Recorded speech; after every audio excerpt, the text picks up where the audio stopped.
Visita en casa, señor. Loca por entrar.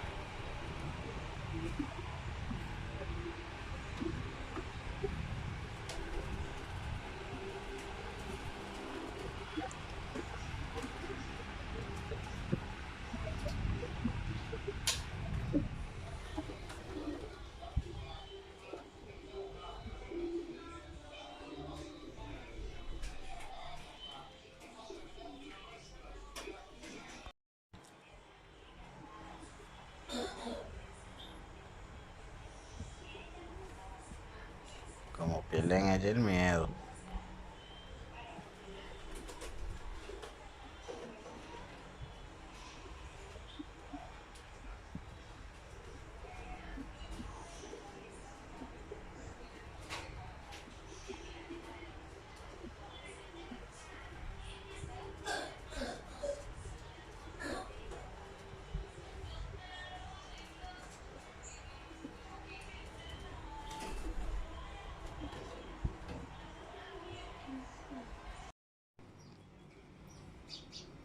Miren cómo se paralizan ellas, como si fueran gente a mirar.